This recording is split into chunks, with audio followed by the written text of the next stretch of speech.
Tu crois encore que les gens te manquent de respect par maladresse. Tu crois encore que certaines remarques sont spontanées, que certains retards sont anodins, que certaines ironies sont de l'humour. Non. Très souvent, ce que tu appelles une ambiance étrange n'est qu'un test, une mesure, une lecture froide de ta solidité. Et le plus grave, ce n'est pas qu'ils te testent. Le plus grave, c'est que, bien souvent, tu leur réponds exactement comme quelqu'un de lisible, de prenable, de déplaçable. Le monde social ne commence pas dans les grandes humiliations. Il commence dans les micro-permissions, dans ces secondes presque invisibles où quelqu'un vérifie jusqu'où il peut aller avec toi. Pas pour te détruire, pas forcément, parfois seulement pour te situer. Pour savoir si, face à toi, il doit contenir son ton ou s'il peut se permettre un peu plus. Un mot de trop, une familiarité déplacée, un léger manque de considération, une pique déguisée, un délai qu'il n'aurait jamais imposé à quelqu'un qu'il juge plus lourd, plus dense, plus dangereux à négliger. C'est ainsi que beaucoup d'hommes perdent du terrain sans jamais voir le moment exact où ils l'ont perdu. Ils n'ont pas été renversés. Ils ont été testés, puis classés. Tu as déjà vu cette scène. Un groupe discute. Quelqu'un glisse une remarque sèche à ton sujet. Rien de frontal. Rien d'assez violent pour justifier une confrontation ouverte. Juste assez pour créer une tension. Tous les regards ne bougent pas, mais quelque chose se resserre dans l'air. Et à cet instant, l'enjeu n'est plus la phrase. L'enjeu, c'est toi, ta respiration, ton regard, ta vitesse de réaction, ton besoin de répondre, ton besoin de corriger l'image, ton besoin de montrer que tu as compris, que tu n'es pas faible, que tu n'es pas dupe. Et c'est précisément là que beaucoup se trahissent. Ils croient défendre leur position, ils l'exposent. Un homme qui se justifie trop vite annonce quelque chose. Il annonce que l'image qu'on a de lui le gouverne encore. Un homme qui surréagit à une provocation légère annonce quelque chose d'autre. Il annonce qu'il peut être pris par le nerf. Et un homme qui rit nerveusement à une ironie qui le rabaisse annonce pire encore. Il annonce qu'il préfère rester accepté plutôt que rester droit. Les tests sociaux servent à ça. À lire où se trouve ton prix réel. Pas le prix que tu racontes, pas le prix que tu affiches. Le prix que ton système nerveux laisse voir. Le premier test, c'est l'ironie calibrée. Pas l'insulte, pas l'attaque ouverte. L'ironie calibrée. Celle qui te touche juste assez pour créer une fissure intérieure, mais pas assez pour te donner une excuse nette de rompre le cadre. C'est la phrase dite avec un sourire. Le commentaire pseudo-léger sur ton retard, ton style, ton calme, ton ambition, ton silence, ta relation, ton argent, ton physique, ton âge. Rien de frontal. Tout est construit pour te placer dans un piège. Si tu ne réagis pas, ils observent si tu encaisses avec présence ou si tu t'éteins. Si tu réagis trop fort, ils auront l'air de la partie légère et toi de la partie tendue. Dans les deux cas, ils mesurent. Ce que beaucoup ne comprennent pas, c'est que l'ironie n'est pas seulement une parole, c'est une sonde. Elle cherche la zone où ton ego a encore besoin d'être protégé publiquement, là où ton identité n'est pas encore stabilisée, là où tu as encore besoin que les autres te voient d'une certaine manière pour tenir debout. Voilà pourquoi certains hommes supportent mal qu'on les trouve faibles, lents, pauvres, naïfs, remplaçables ou contrôlables. Pas parce que c'est faux, parce que le simple soupçon de cette image touche un endroit encore non réglé. Et c'est là que le test devient utile.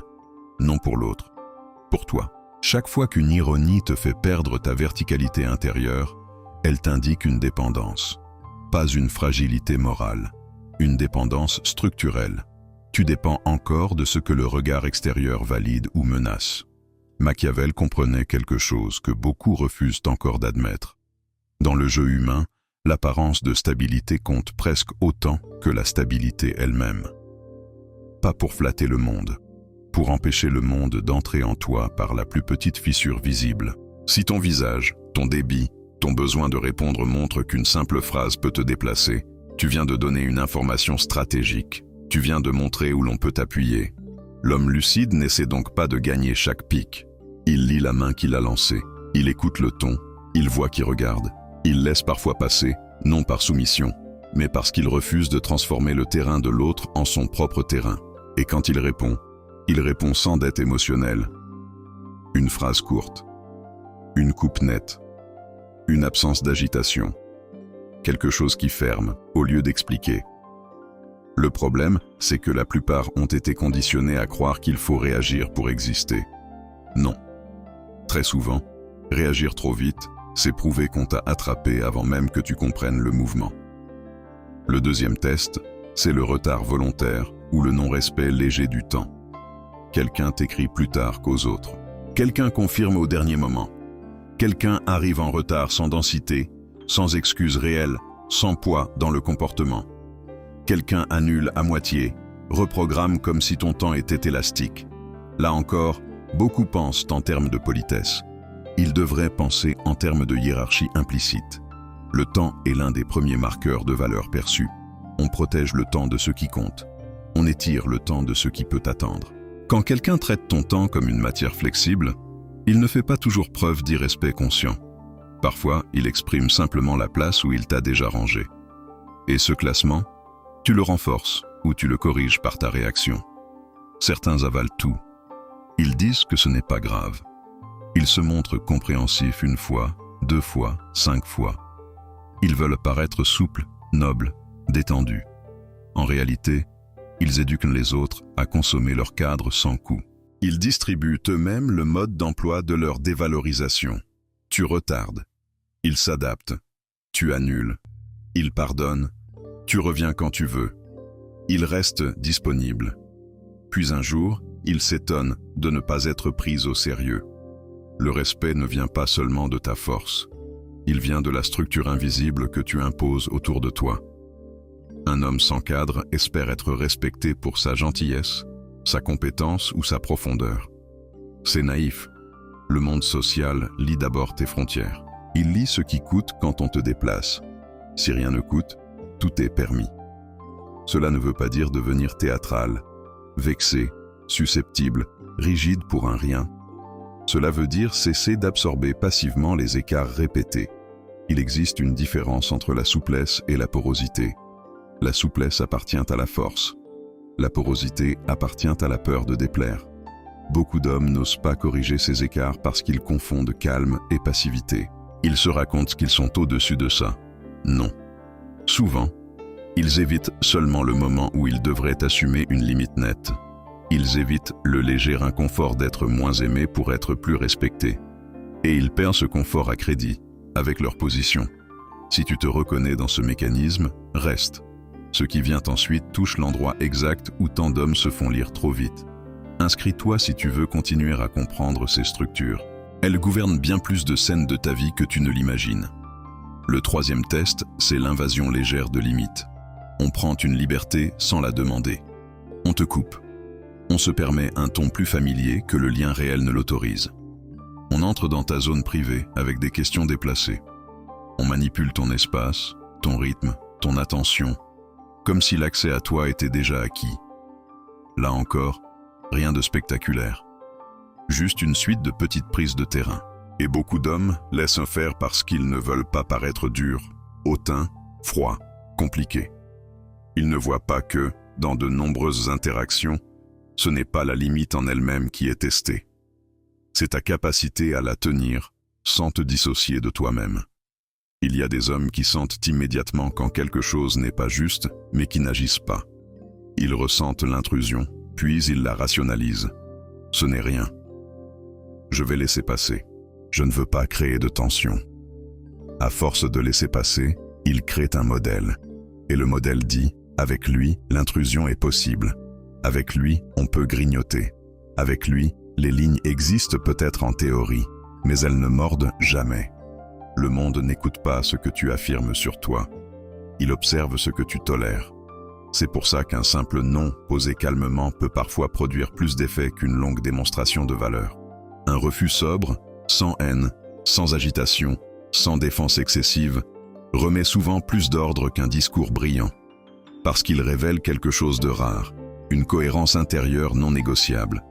Épictète parlait de ce qui dépend de toi et de ce qui ne dépend pas de toi. Beaucoup citent cette idée comme un décor stoïcien. Ils n'ont pas compris sa brutalité pratique. Ce qui dépend de toi, dans une interaction, ce n'est pas d'être aimé, compris ou validé. Ce qui dépend de toi, c'est ton axe, ta mesure, ta retenue, ta frontière, ta décision de ne pas prostituer ton calme pour acheter la paix immédiate. Le test social se nourrit de ton envie d'éviter la friction. Il sait que beaucoup préfèrent la tension interne à la tension externe. Ils préfèrent se trahir en silence plutôt que poser une correction simple. C'est pour ça qu'ils restent disponibles pour ceux qui les méprisent légèrement. C'est pour ça qu'ils laissent entrer trop loin des gens qui n'ont encore rien prouvé. C'est pour ça qu'ils répondent à des questions qui ne méritaient pas de réponse. Chaque fois que tu réponds à une intrusion par peur du malaise, tu enseignes à l'autre qu'il peut accéder à toi sans passer par la porte. Le quatrième test, plus subtil encore, c'est la contradiction publique légère. Pas une opposition claire, une correction, une petite remise en cause, une reformulation qui diminue ton propos, une interruption qui te coupe l'élan. Une manière de reprendre ton idée comme si elle avait besoin d'être cadrée par quelqu'un d'autre. Souvent, cela se passe en groupe, parce que le groupe amplifie la valeur du test. Le but n'est pas seulement de voir si tu as raison. Le but est de voir ce que tu deviens quand ton cadre est touché en public. Certains se ratatinent, ils cèdent le terrain par vitesse intérieure. D'autres surcompensent. Ils parlent plus fort, plus longtemps, plus vite. Ils surargumentent. Ils veulent reprendre l'oxygène. Ils pensent rétablir l'ordre. Ils rendent seulement visible leur besoin de le rétablir. Et ce besoin, quand il se voit trop, abaisse. Comprends cela. Dans beaucoup de scènes sociales, celui qui a le plus besoin de restaurer immédiatement son image perd déjà de la hauteur. Robert Greene a répété sous plusieurs formes une idée simple. Tout pouvoir visible dépend aussi de ce que tu retires, de ce que tu ne montres pas, de ce que tu ne livres pas à la consommation des autres. L'homme qui se défend tout le temps devient prévisible, et l'homme prévisible est vite manipulable. On sait comment le toucher, on sait quels mots employer, on sait quel angle activer. La contradiction publique légère cherche exactement cette carte interne. Elle veut savoir, vas-tu te disperser? Vas-tu te justifier? Vas-tu parler trop? Vas-tu te tendre? Vas-tu chercher des alliés du regard? Vas-tu perdre ton centre pour sauver ton image? Un homme lourd ne se précipite pas pour réparer chaque micro-fissure en direct. Il choisit ses points d'intervention. Parfois il corrige en une phrase froide. Parfois il laisse l'autre s'exposer davantage. Parfois il déplace la scène sans élever l'émotion. Ce qui compte, ce n'est pas la formule parfaite. C'est l'absence de mendicité perceptible. Beaucoup d'hommes ne sont pas faibles dans le fond. Ils sont juste encore gouvernés par une urgence, celle de ne pas paraître faibles. Et cette urgence les pousse à exactement ce qui les affaiblit. Le cinquième test est le plus révélateur, l'appel à la réaction. Quelqu'un ne veut pas nécessairement te dominer. Il veut d'abord vérifier s'il peut te faire sortir de toi. Une remarque, un silence volontaire, un message ambigu, une petite distance soudaine, une froideur artificielle, un geste déplacé, une comparaison implicite. Peu importe la forme, le mécanisme est toujours le même. Provoquer un mouvement en toi, te faire courir, te faire parler, te faire clarifier, te faire prouver, te faire revenir, te faire rompre ton propre tempo. C'est ici que tant d'hommes tombent, parce que la plupart n'ont pas été éduqués à conserver leur rythme intérieur sous pression relationnelle. Ils ont été éduqués à réagir, à expliquer, à rassurer, à résoudre, à montrer qu'ils sont corrects, sincères, loyaux, transparents. Ils croient que leur clarté les protégera. Dans un monde sain peut-être, dans le théâtre social ordinaire, non. Là, une transparence mal placée devient souvent un accès direct à ton mécanisme. Le test n'attend pas toujours une explosion. Il lui suffit parfois d'un changement subtil. Ton message part plus vite, ton ton devient plus long, ton humour se crispe, ton regard cherche, ta posture s'excuse, ta disponibilité augmente. C'est déjà assez. L'autre a obtenu la réponse qu'il voulait. Il peut te déplacer. C'est exactement pour cela que le silence n'est pas un ornement esthétique. Le silence est un outil de conservation du pouvoir. Pas le silence vexé, pas le silence passif-agressif. Le silence discipliné, celui qui te laisse observer avant de te livrer. Celui qui empêche l'autre de lire immédiatement ton monde intérieur. Celui qui retire au test sa récompense principale, ta réaction. Ce canal s'appelle Pouvoir silencieux pour une raison. Inscris-toi maintenant si tu comprends déjà que la plupart des hommes ne perdent pas leur position par manque de valeur, mais par excès de lisibilité. Ce qui suit va plus loin, parce que le problème n'est pas seulement ce que les autres te font. Le problème, c'est ce que, sans le savoir, tu autorises par ton propre besoin. Car aucun test social n'est vraiment puissant en lui-même. Sa force vient de ce qu'il réveille. Il réveille ton ancienne faim d'approbation, ton ancienne peur du rejet, ton ancienne obsession d'être compris, ton ancien réflexe d'expliquer qui tu es, ton ancienne croyance que si tu trouves les bons mots, les gens deviendront justes avec toi. Non. Beaucoup ne cherchent pas la justice. Ils cherchent le rapport de force réel. Et ce rapport se lit dans les détails. Tu peux avoir du talent, de la profondeur, de la vision, une vraie valeur intérieure. Si, au moment où quelqu'un te pousse légèrement, tu abandonnes ton axe, cette valeur sera socialement sous-cotée. Parce que le monde ne note pas seulement ton essence, il note ton maintien sous pression. Voilà pourquoi tant d'hommes intelligents finissent derrière des hommes moins brillants, mais plus stables. Pas plus vrais, plus stables. Pas plus profonds, plus maîtrisés, pas plus nobles, plus difficiles à déplacer. Marco Aurèle ne parlait pas comme un esthète de la paix intérieure. Il parlait comme quelqu'un qui savait qu'un homme livré au jugement extérieur devient l'esclave de toutes les mains qui savent agiter ce jugement. Ce que les autres pensent n'entre en toi que si tu ouvres. Et beaucoup ouvrent trop vite. Ils ouvrent par besoin d'être aimés. Ils ouvrent par peur d'être mal lus. Ils ouvrent par réflexe de bonne foi. Ils ouvrent parce qu'ils prennent encore la sincérité pour une protection universelle. Mais dans certaines scènes, la sincérité n'est respectable que si elle est portée par une structure. Sans structure, elle devient une offrande. C'est là que se joue la transformation. Pas dans des phrases inspirantes, pas dans des postures artificielles de mâle dominant, pas dans une froideur de façade. La vraie bascule commence quand tu cesses de croire que chaque mouvement des autres mérite une réponse en toi. Quand tu cesses de traiter toutes les tensions comme des urgences. Quand tu comprends que beaucoup de provocations meurent d'elles-mêmes si elles ne trouvent pas de prise. Quand tu apprends à rester entier sans te fermer, ferme sans te crisper, calme sans te dissoudre. Le but n'est pas de devenir paranoïaque. Le but n'est pas de voir des ennemis partout. Le but est plus simple et plus difficile. Cesser d'être socialement naïf. Être naïf, ce n'est pas être gentil. C'est ignorer que les autres t'évaluent aussi à travers tes micro-réponses. C'est croire que seule ton intention compte. C'est croire que la vérité de ton cœur sera automatiquement lue. Elle ne le sera pas. Ce qui sera lu d'abord, c'est ta tenue. Ce qui sera lu d'abord, c'est la qualité de ton nom. Ce qui sera lu d'abord, c'est la vitesse à laquelle tu abandonnes ton centre. Et ce centre ne se protège pas en jouant un rôle. Il se protège par des décisions répétées. Tu ne réponds pas à tout. Tu ne corriges pas tout. Tu n'ouvres pas tout. Tu n'expliques pas tout. Tu ne cours pas après chaque ambiguïté.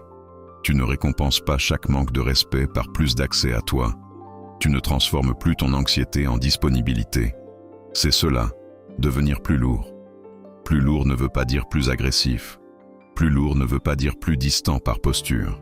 Plus lourd veut dire moins manipulable par stimulation. Moins mobilisable par provocation. Moins achetable par validation. Moins accessible aux mains qui cherchent un bouton. Sun Tzu écrivait qu'il fallait connaître l'autre et se connaître soi-même. Beaucoup croient connaître l'autre parce qu'ils analysent les signes, les mots, les jeux, les intentions. Mais ils se connaissent mal. Ils ne savent pas encore à quel endroit précis ils peuvent être tirés hors d'eux.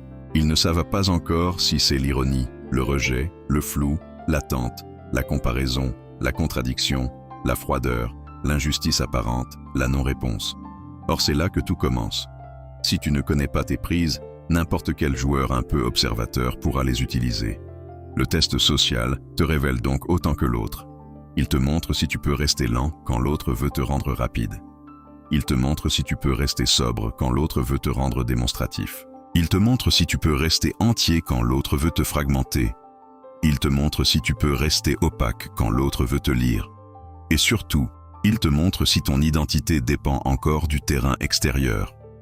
Parce qu'au fond, la vraie domination calme n'est pas une domination sur les autres. C'est une domination sur l'espace en toi que les autres espéraient t'occuper.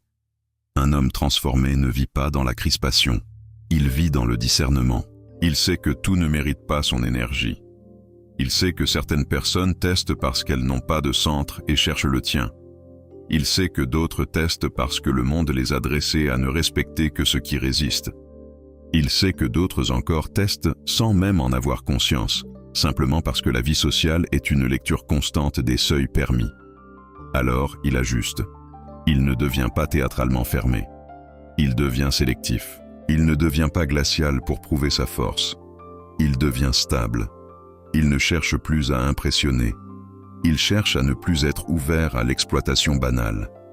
Il ne supplie plus pour être bien lu. Il construit une présence qui décourage les lectures faciles. Tu veux savoir si tu progresses vraiment? Observe non pas ce que tu dis sur le respect, mais ce que tu fais quand il vacille légèrement.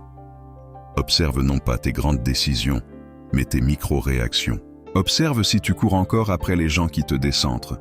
Observe si tu ressens encore le besoin de t'expliquer à ceux qui testent au lieu de parler clairement. Observe si une simple ironie peut encore te voler ton calme pour 1 heure. Observe si le retard d'un autre dérègle encore ta dignité. Observe si une contradiction publique te pousse encore à te vendre. Observe si un silence ambigu te transforme encore en candidat au lieu de te laisser souverain. Là est le vrai bilan. Parce que l'homme qui ne sait pas tenir dans les petites scènes ne tiendra pas dans les grandes. Et l'homme qui apprend à rester intact dans les petites scènes commence déjà à devenir difficile à renverser. La plupart des gens ne changeront pas leur méthode. Ils continueront à provoquer, mesurer, approcher, tester, reculer, réessayer. Ce n'est pas à eux de devenir plus propres pour que tu deviennes plus fort. C'est à toi de devenir plus lisible à toi-même et moins lisible à ceux qui veulent te manœuvrer. À partir de là, tout change. Les ironies tombent plus mal. Les intrusions trouvent moins de passage. Les retards coûtent plus vite. Les contradictions perdent en effet. Les appels à la réaction se consument sans prise. Non parce que tu contrôles le monde, parce que tu retires au monde certains accès. Et c'est souvent ce que les hommes comprennent le plus tard. Le respect ne vient pas seulement de ce que tu es prêt à faire. Il vient aussi de ce que tu refuses désormais de laisser entrer. Quand cette bascule se produit, tu n'as plus besoin d'annoncer ta force. Elle commence à se voir dans ce qui ne t'emporte plus, dans ce qui ne t'arrache plus, dans ce qui ne te mobilise plus, dans ce qui ne t'oblige plus à parler. C'est là que tu sors enfin de l'ancien réflexe, celui de te défendre pour exister. Tu n'existes plus par justification, tu existes par densité. Tu n'essaies plus d'être compris à tout prix. Tu imposes un coup à la lecture facile. Tu n'offres plus ton système nerveux à la première main curieuse. Tu gardes la porte, et un homme qui garde la porte change immédiatement de place dans le monde. La prochaine fois qu'on te pique légèrement, qu'on te retarde sans poids, qu'on entre chez toi sans autorisation, qu'on te contredit pour jauger ta stabilité, ou qu'on cherche seulement à te faire réagir, ne pense pas d'abord à répondre. Pense à voir. Pense à lire. Pense à ce qu'on est en train de mesurer. Puis demande-toi une seule chose. Vais-je encore offrir la vieille version de moi à cette scène? Ne redeviens pas accessible à ce qui n'a pas mérité l'accès. Inscris-toi si ce n'est pas déjà fait. Et dis-moi dans les commentaires, lequel de ces 5 tests te fait encore perdre le plus de terrain sans que tu t'en rendes compte?